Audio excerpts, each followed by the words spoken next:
Tell the musician he can go.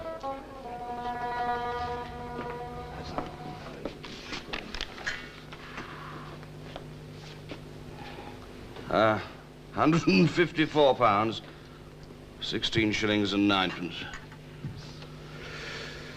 Reasonable. Let's call it 180 with the tip. I'll give you a cheque for 90 then. He'll give me a cheque for 115. Oh? The home comforts. Ah.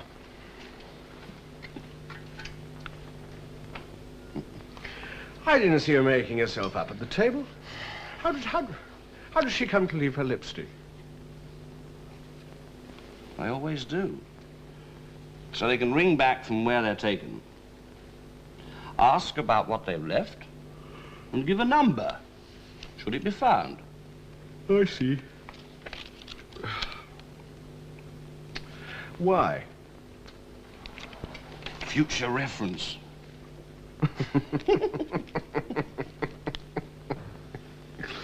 Oh, for little floozies. Oh, standard practice.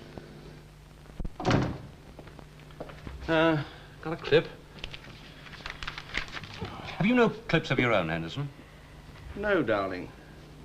And I've no intention of filling in 4 civil service forms to get any. Takes but a moment. And subservience. It would also take but a moment for you to go to Sir John's room via your passage door and his instead of to and froing through my room. Yes, but think of the secretarial time you'd waste patrolling the passage, so you'd know when to plug your ear to Sir John's keyhole. What would there be to hear, Henderson, of professional interest?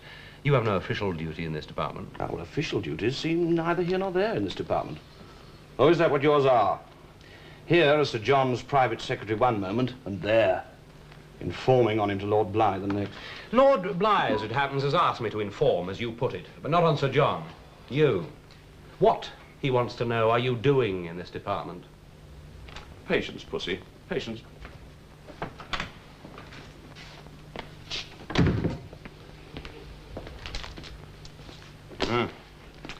He's in Madrid for another day, then?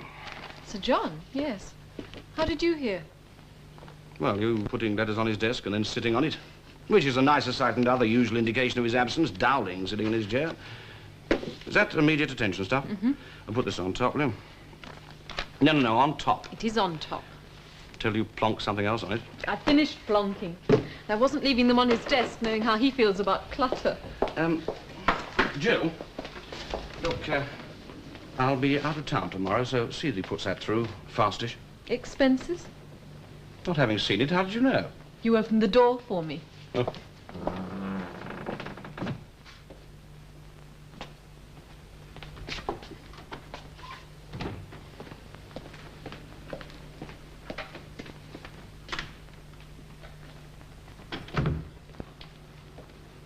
Supplies, please. Out of clips, too. This is Sir John Wilder's private secretary. Could you send up a key for the door between rooms 617 and 619, please? I shouldn't ask for one if one were in the lock, should I? The forms will be here when the key comes.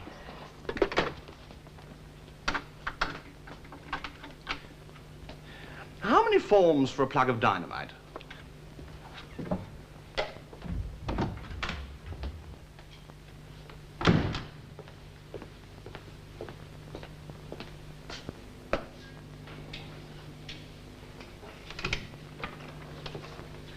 Oh, Jill, would you get me the file on Catalonia irrigation, please? It's in front of you, towards the bottom. Lord Bligh would like it. Did you get it for him or for Sir John? For Sir John? I'll tell him it's upstairs with Lord Bligh. Lord Bligh would like this at the trot. Why can't he send his own personal assistant down for them? He might outgrade Sir John, but I outgrade her. He prefers the look of you. I do believe the old gentleman would let you sit on his desk.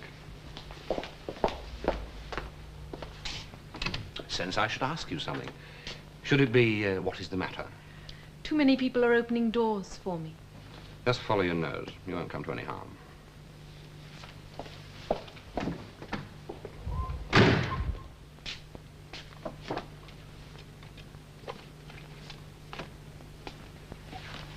Where? I left it on top. No. Yes. Mr. Dowling also left a thing or two. It'll be a bit down now, I suppose. I think you'll find it to be a bit up now, Jill. How much was it for? I didn't look, but as he's in a hurry What was it spent on? I didn't look, Sir John. You know all his appointments? Only as much as I know yours, which is not all of them. And he didn't say where he'd be out of town today? No, nor when he'd be back. Shall I ring round on the off chance? He'll be in tomorrow if he's waiting on heavy expenses. Good morning, Sir John. I didn't know you were here. You come straight from the airport. Good morning.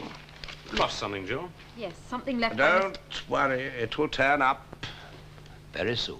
I was going to leave this for you. Lord Bligh didn't know you were in either. He asked me to memo you he'd like to see you the moment you were. As I said, very soon. Go to hell. That's where I suggest you send Henderson. I'm not dismissing him, and I'm not letting you. It's the Prime Minister wants his head. Has he heard of Henderson? Heard what? Of his existence. Is that what you tattle about on your stately visits to Downing Street? Henderson? Oh, you concede that where affairs... where affairs of state are concerned, Henderson is a person of insignificance. He won't be missed. I concede that he is unlikely to engage the Prime Minister's interest. Whatever does, on that score, none of the staff would be missed. Not even your... Oh, I'm sorry. My private secretary. Downing Street requires Whitehall to show willing, John. The civil service must cut expenditure. The Prime Minister have given me 1 month to do my bit. I'm giving you 1 week. I didn't know a general election was so close. Usual whiskey. No, save your tipple for your foreign salesman. That's the only tax concession which is allowed on entertainments nowadays. And I hope Henderson's dinner guests last Tuesday were foreign. Very foreign. £230 worth foreign. That's the expense claim. His expense claims come to me, and so they should. Well, you were away. He must have been impatient. You know, I always thought that you were too lenient with him, John, and today's little sample is really disturbing. Today's is pennies. Pennies for what? For whatever it says.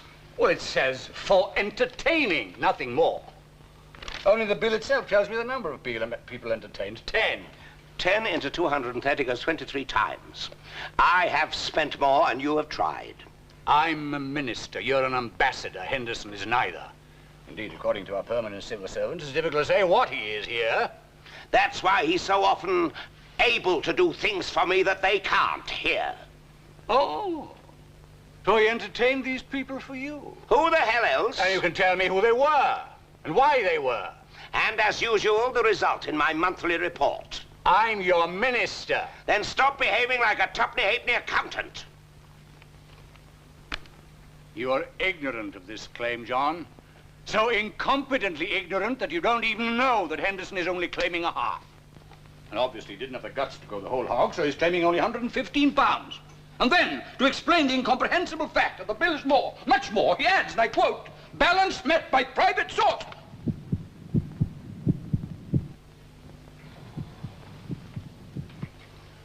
What are you complaining about? The department's quids in. I'm complaining, John, about a man who adds £50 onto an expense claim and, you know, I quote, added expenses, £50. And here, in a place where, you know, you have to fill in 5 or 6 forms to get a 9-penny ballpoint. This is a 921. What do you want, Caswell, really? His head, mine, or both? Or do you want advance warning of what I've asked him to do for me? So if the results look like being good, you can tell the Prime Minister you've told me to do it for you. This claim, John, what are you going to do about this claim? I'm going to frank it for payment. As a birthday present? Oh, last Tuesday was his birthday. Wednesday was mine.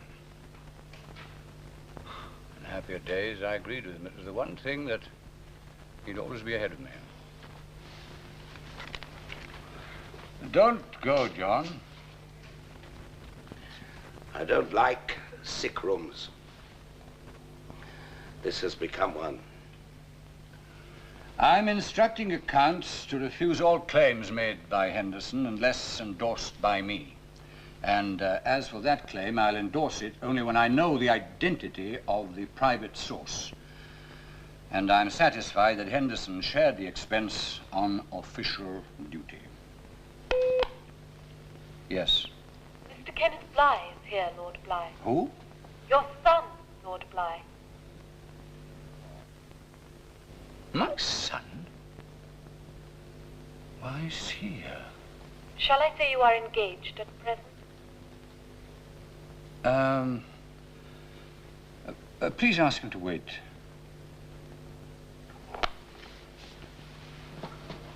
Oh, I don't hear from him for 2 years, and then he presents himself like the prodigal son. For nerve, he and your Henderson would be hard to tell apart. They already are. Hmm?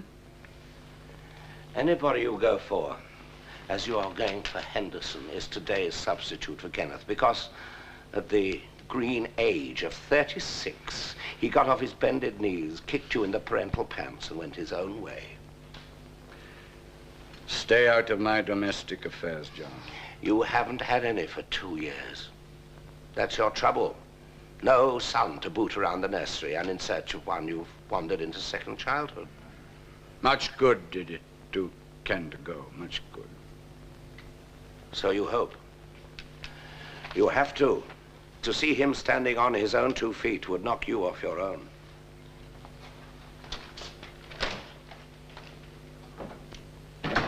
John!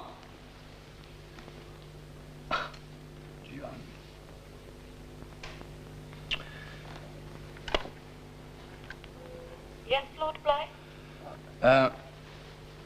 Send my son in. He's gone, Lord Bligh.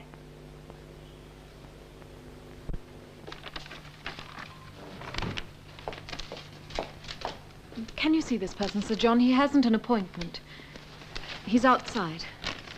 He wouldn't say his business, only that he was here as a private source.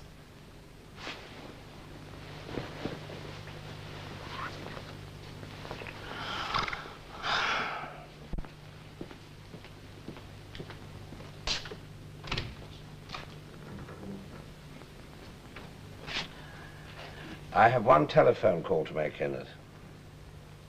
I'll give you 2 minutes, John. That's one more than I just gave Father.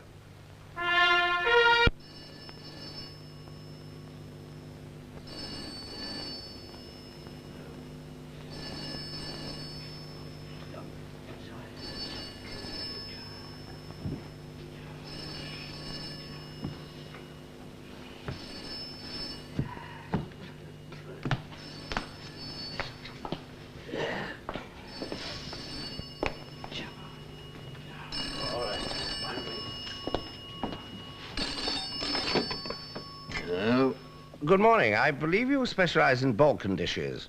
Yes, but only at night. In the day we sleep, particularly in the morning. I may want to entertain a Yugoslav diplomat. A Yugoslav diplomat would not be entertained here, merely politically insulted. Why, are you, Bulgarian? Worse, Albanian. At least the dishes are. Thank you.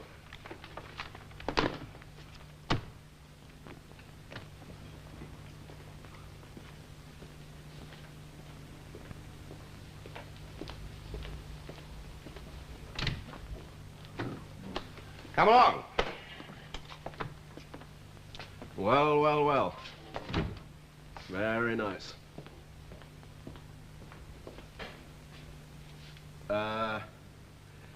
No, thank you.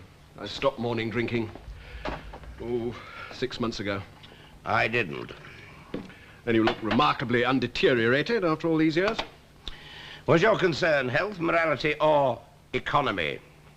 Is that the impression that Father spread, that I'm on my office? Do you see a lot of your father still? Nothing of him still. How could he get an impression to spread, then? Well, he wouldn't receive me just now, so you must be sure I need help.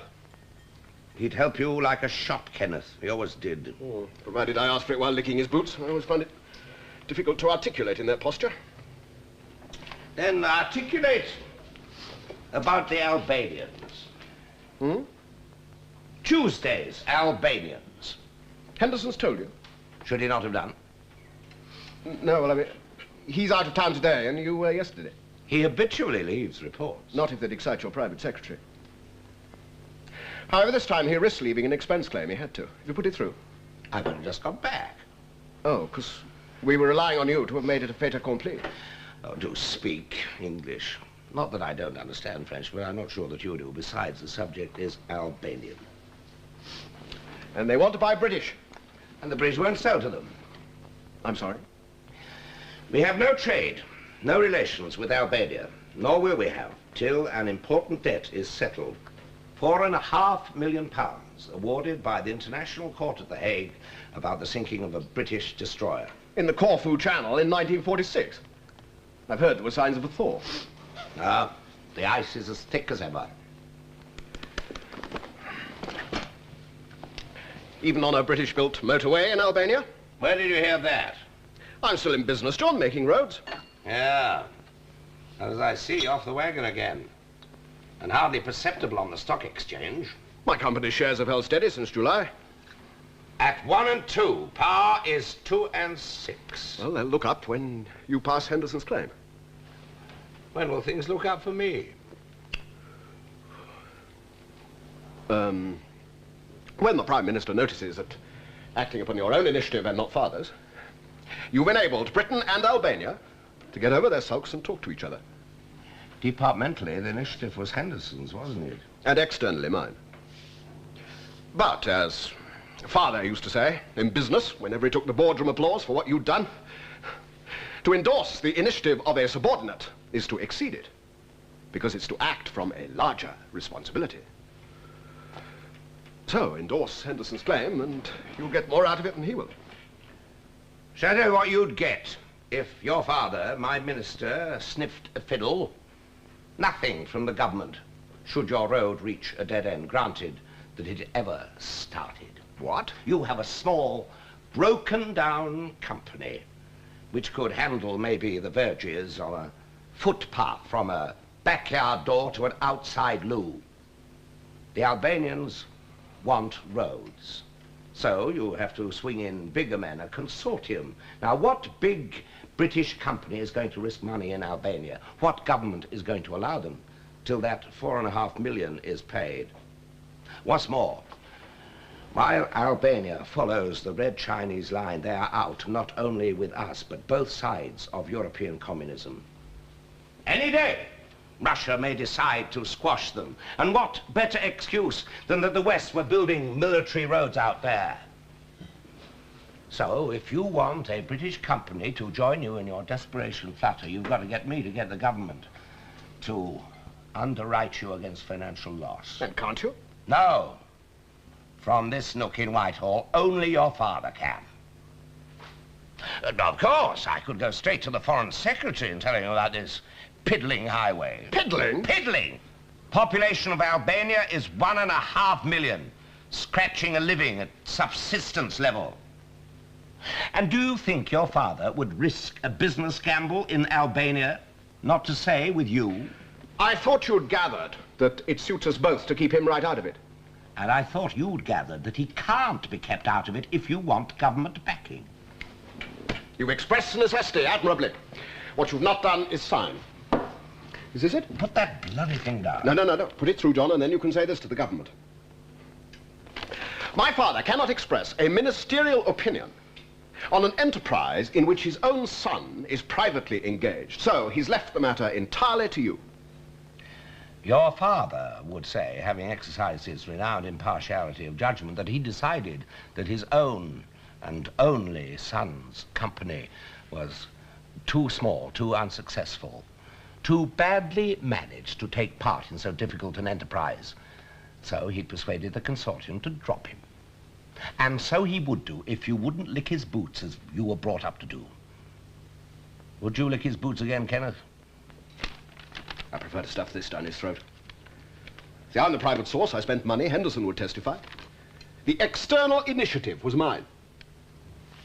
It's £115, Kenneth. He'd see that you are restituted with one flick of a ninepenny ball It point. is 3 months of travel, negotiation, risk. And with the encouragement of this department, because a member of it, Henderson, spent state money while I spent private. Henderson spent his own money, unless I put this through. But that's the point, John. We both thought you'd have signed it by now. Signed in ignorance? You were in Spain. That's ignorance.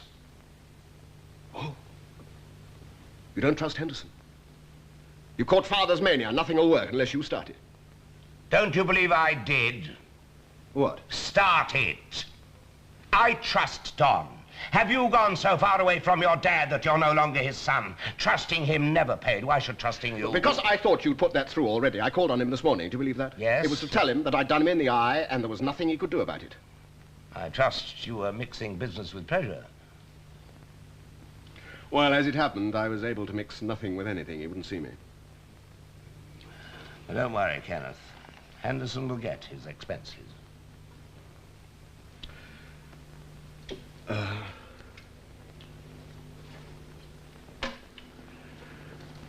When will you see the Board of Trade about my guarantees? Hardly today. I haven't met the Albanians yet. Indeed, if they exist. When can you arrange that for me? Henderson's fixed you up an appointment tomorrow. Before you go arranging things for me before I request them, young Kenneth, understand this. I don't want you going up to your father and knocking him about. Do you still share the same doctor? Why? When a man of Caswell's age starts to fade in a position of power, he begins to expose a very quick flashpoint. I should find out how quick that flashpoint is before you provoke him. I think it's so quick that it might go up before he stops to think. I don't believe you. You failed to sound delighted. It doesn't suit me to have a fading minister liable to blow up at any minute and blowing me up with him just because his son is being cheeky.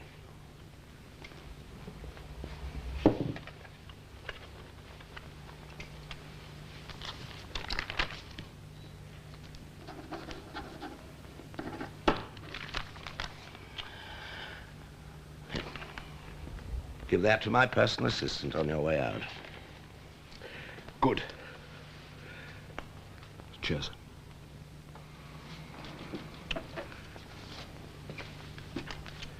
Balkan Star tomorrow, then. Lunch. Who's the negotiator? His name's Migulik. How did he get here? Watching the way most people do. Immigration won't allow Albanians in, especially Albanian envoys. No, it's news to me. Better ask him yourself. I do have a dossier on him. Lincoln. Yes, Sir John? What do you know about a man called Migulik? He's the Albanian commercial attaché in Paris. How did he get into Britain, then? I can only think the name on his passport suggests someone else. Would you want him chucked out? Oh, no, anything but, Lincoln. I've heard a lot about Dowling. And if he mentions this to Father and you don't, Father'll know what it's about. And he could, as you said, find it too much for his flashpoint. Because despite what you said about the piddling population, you know what's in this politically for whoever brings it off. You do Dowling an injustice. He is, in some ways, my most valuable instrument here. Good morning. Good morning.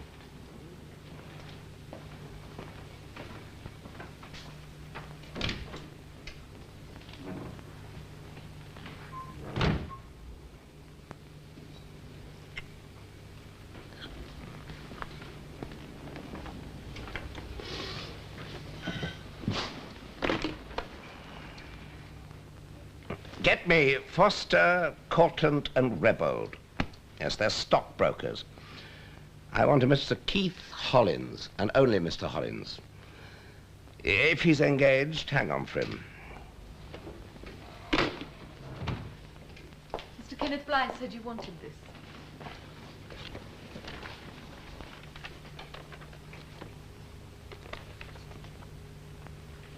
Yes? Oh, Mr. Henderson's claims, Sir John. I've had a formal memo from accounts. His claims are to go to Lord Bligh. Well, you better tear that one up, Jill. No, I'll tear it up for you. Well, this will be personal, Jill. Yes, Sir John.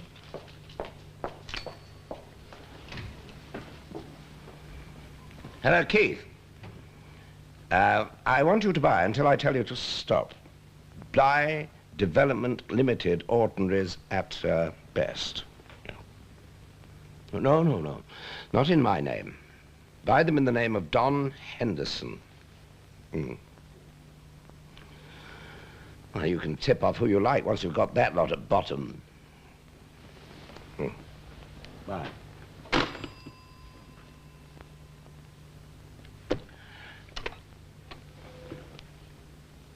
Lincoln.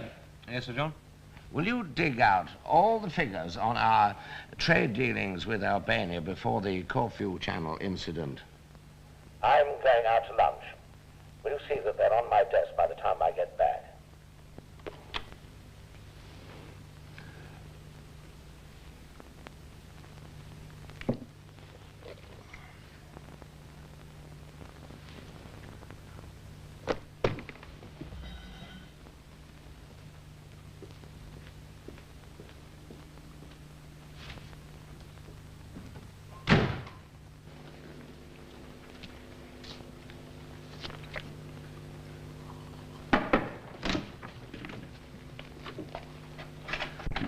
Dieting or snacking?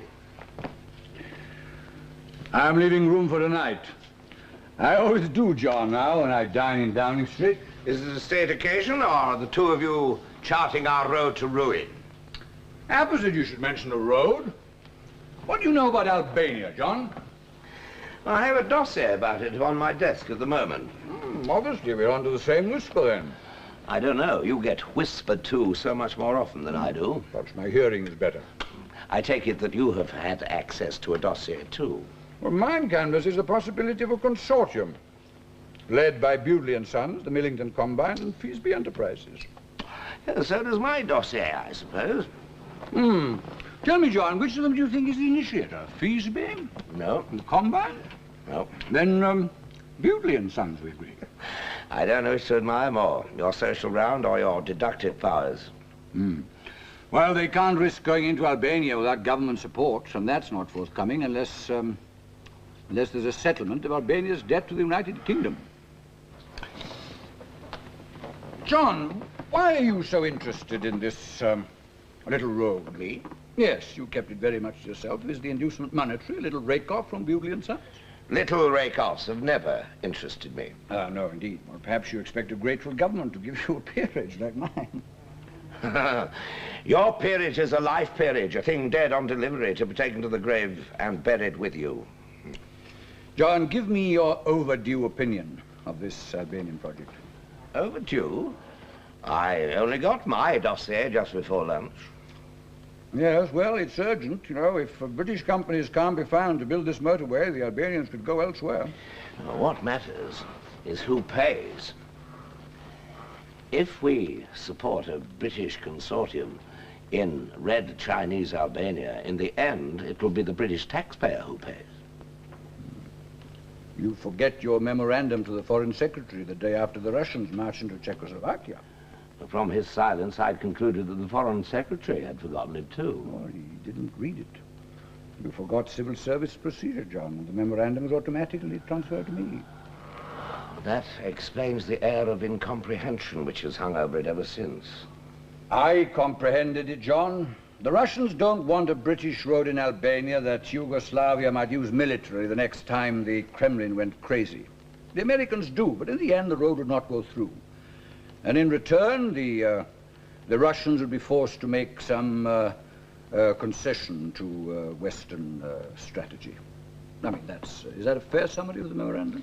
No, it also indicated the lack of any available Albanian negotiator, a British consortium, and a government guarantee against financial loss. Not to mention a forgive-and-forget gesture by Britain about the Albanian $4.5 million.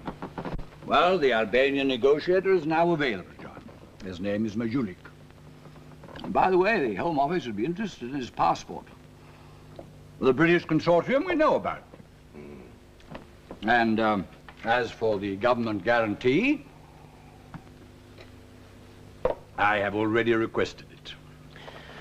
I'm sure the Prime Minister will be the first to compliment you. Oh, before the fish, I'd say. There's no minister he likes more than one who takes personal action. Oh, no. No Prime Minister he likes more either. Well, now you can bend your mind to other things, John. I'll find something in a day or two.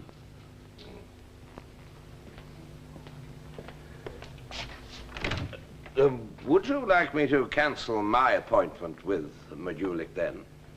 Do you have one? Yes, tomorrow, luncheon, at the Balkan Star. Let it stand. I'll apologize to him for your absence, should he notice it. Have you met him? Have you? No. But as they've let him out of Albania to represent them as an attaché in a Western capital, Paris, you know, he may turn out to be a primitive, hardline Marxist. They're the easiest. Pamper their prejudices, that's all. I'll deal with him, John.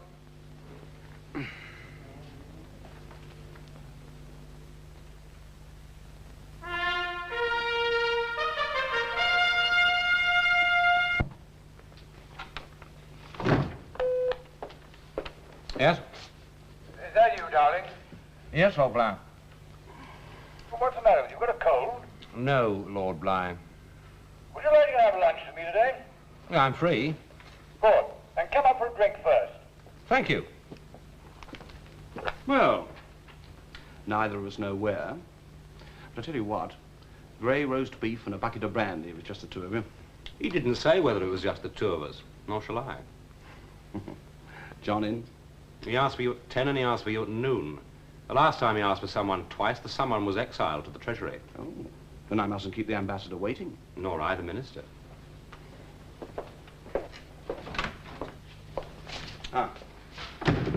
I spent yesterday at Coventry with old Bewdley and Birmingham. With the Combine and then Salford with Enterprises. Next time things go so well, boast before, not after. You were in Madrid. The last fool who said that had heard of the telephone, too. Yes. And the last time I drew a blank on your Prague memorandum, you told me not to take up your time until I got results. You know, I wouldn't like to push a funicular through those mountains, let alone a motorway. Oh, Russians will cough up before it reaches the foothills. Forgotten your own strategy? I don't recall it including Kenneth Bligh.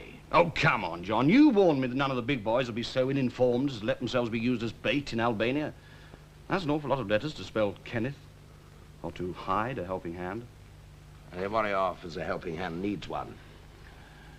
Bueller and the others, they'll come in now. You wrote them in when you signed my expenses. Are you in a hurry for those expenses, Don? No.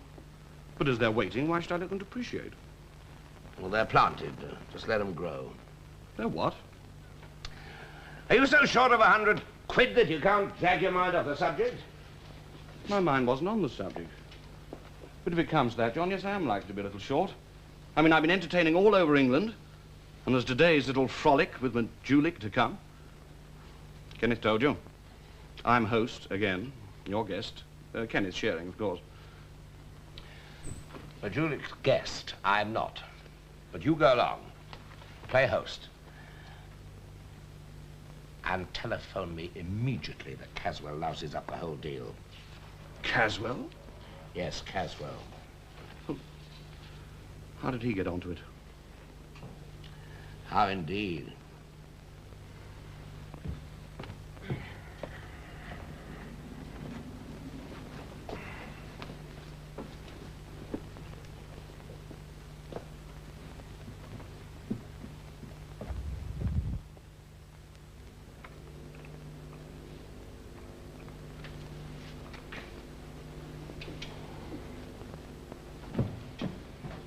Hello, Bligh. Hello, Bewdley. Caswell. Hello, Jim. May I introduce Sir James Bewdley, Lincoln Dowling? How do you do? Is Sir John not coming? I've been asked to sit in for him. By you? Will you sit down, Jim? A drink? Whiskey. And a large one for me, too, please. Now, look, Jim, I'll come straight to the point. You know, I can't give you or Feasby or anyone a firm promise of government support, but I can guarantee that it's out of the question if you want to carry sprats. Gentlemen, may I present our guest of honor? Ah, Mr. Mayulik. You're not him, he's the interpreter. Would you say that I am Lord Bligh? Zadimiulik, you paragis, Lord Bligh, Silia, Shemekanaikun, Meopa. And what did all that mean? I tell the negotiator you are very happy to meet him. Oh, yes, of course. He says he does not know you. Sir Lord Bligh. Zadimiulik, ni Lordash, ni Lord, then ni Sirash, ni Sir. Mr. Mayulik is unaccustomed to your system. He asks if you are Sir Lord Bligh. Just Lord Bligh. Nikatven ni Lordash, Mainalt, Nigrad. You see the joke. Who asked Sir John Wilder? He asks where is Sir John Wilder. Perhaps you'd better say you're here as second string. Will you say that I'm the relevant minister and that I'd like him to meet Sir James Bewdley? I ask Ministri per capus. James, this is Mr. Mayulik. Tietriast, Sir James Bewdley. How do you do? Sir James Bewdley. Bewdley son of Coventry? It is asked if Sir James Bewdley is of Bewdley and Sons of Coventry. Tell him he's Bewdley, and there are no sons present here today. They're all in Coventry. By Vienga Coventry. No, Mondamete came visit them and Faxus take capitalist debate. There can be no discussion in front of representatives of private capital. But Bewdley's is a public company. Will you say that that's quite understood? What? Don't worry, Jim. You go out and wait. No, I'm staying. We did anticipate this, Sir James. It's merely protocol. When the representatives of states have agreed, you'll be called back in as an instrument of state. That went out even in Russia 15 years ago. Well, you're only asked to go out for about 10 minutes. Thank you very much. Oh, will you have an aperitif? Just sit him in front of a bottle of Slivovitz and take it as natural that he drinks without invitation. You've never been to Albania. Have the brains to leave it to people who have. Get out! Get stuffed. Gentlemen, may I suggest that we all sit down and discuss... Say, and one take you him and you hand up Paris. The negotiator wishes to make it clear he could return to Paris immediately. Governments or are contracts to be made with private companies? Do you understand? Minister, do you understand? What was that again? I said the negotiator wishes to make it clear that he could return to Paris immediately. Whether he goes or stays depends on what you propose. Is it an agreement between governments or are contracts to be made with private companies? Between governments, naturally. You bloody old fool. Risternet, che veriva. C'est tout naturiste. Negotiator asks why you say naturally. When in Rome. Ministri suggeron, secur. Toriem in Rome. Rome? No bieme de Rome. Che di nemi in Londra. Wanneer de beer. Madame Miav, ne que 13 miljard. Derke tu. Negotiator indicates that we're in London and that he had great inconvenience getting here. Assure him that I know where we are in an area of compromise between ideologies.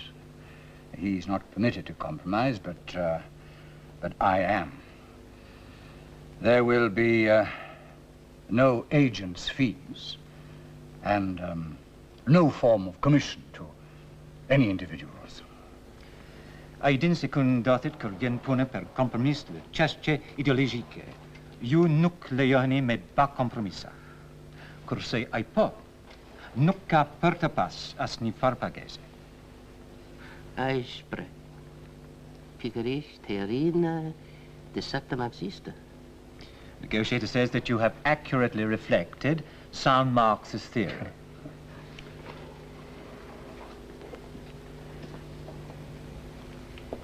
Hang on, I'll come with you. Yes, I would too, Kenneth, but I have a call to make. May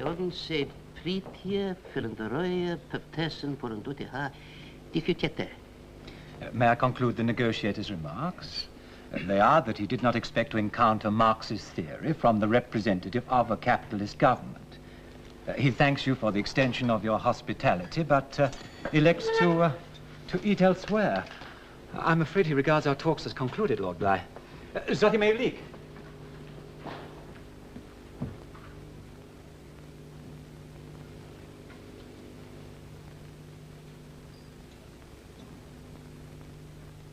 Is the purchaser's name on all these Mr. Henderson's? Yes. Have your nominee, foreign, buy them from Mr. Henderson within the account. In fact, this afternoon. The price won't move before tomorrow morning. Your nominee then can take his certificates to Switzerland. As soon as the price has risen probably by 6 shillings and he feels that they are at the top, he should dispose of a fractional proportion and remit the proceeds in cash to Mr. Henderson. Yes. That would obviate capital gains tax. The remainder of the holding is to be transferred to a numbered account in Geneva and only realized on the principle of a numbered account. In your name, of course. Not in my name, of course. For a Swiss banker, you ask a British amount of questions. Who shall I advise as to the number? I shall advise the beneficiary as to the number. What is it? Yes? John, will you come up, please? Is it about Albania? Yes. Then you come down here, Caswell. This is the number? Thank you. Dinner on Wednesday, then.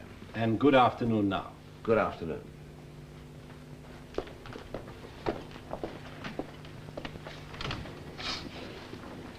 He won't come down. He went too far on that one. I know him. No, Kenneth, you merely hate him. And you don't? Not enough to finish him off in front of you. Dinner on Tuesday? You want me out too? Yes. Well, just one thing, John. If, as you say, I bought all those shares yesterday, do you want a cheque from me for your broker?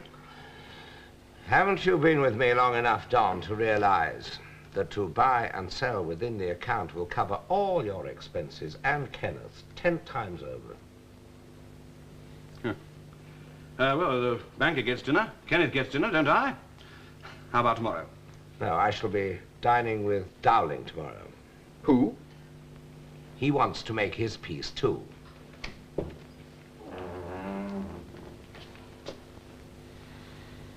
Hell.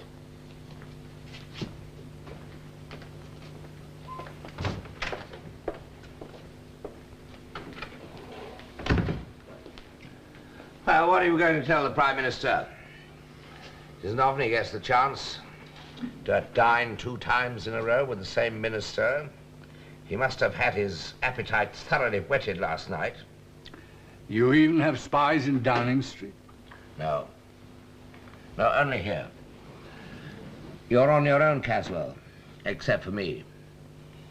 So, will you tell the Prime Minister tonight that you find the negotiations unexpectedly complicated because of standard practice and have handed them back to the initiator? You? No. Henderson. Standard practice. Hmm? You said standard practice. What standard practice? Ask yourself why the Albanians have tacked themselves onto Peking. Because it's ludicrous. Because they're 5,500 miles away from Peking and only a few yards away from Moscow's nearest puppets, which means that their communism is no different from any other of their systems of government. It's just something to make the peasants suffer. And the rake-off is, was, and always was something for the rulers. Nothing has changed. A king has gone, but only a few more people than usual are enjoying his throne. And the reward for people in positions of state hasn't changed either. Majulik wanted a bribe, an honorable, unexceptionable bribe, not Marxist practice, standard practice. You forget, John, that all your plotting with Albania will be so much hot air until they pay back the $4.5 million.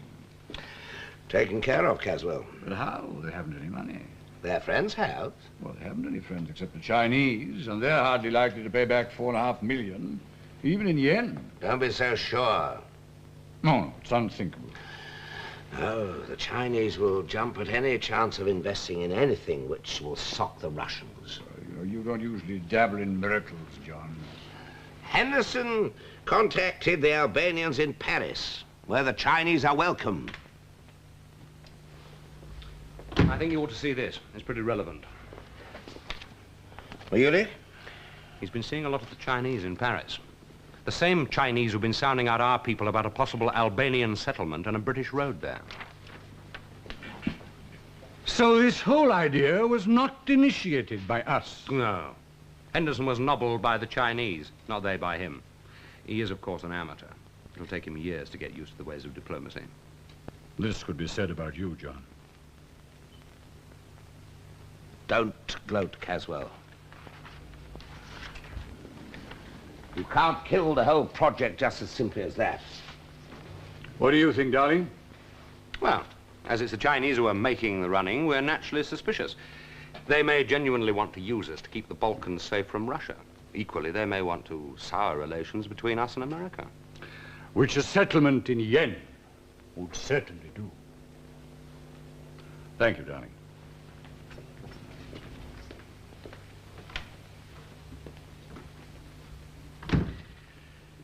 You should have taken Dowling into your confidence before you let Henderson and my son waste their money.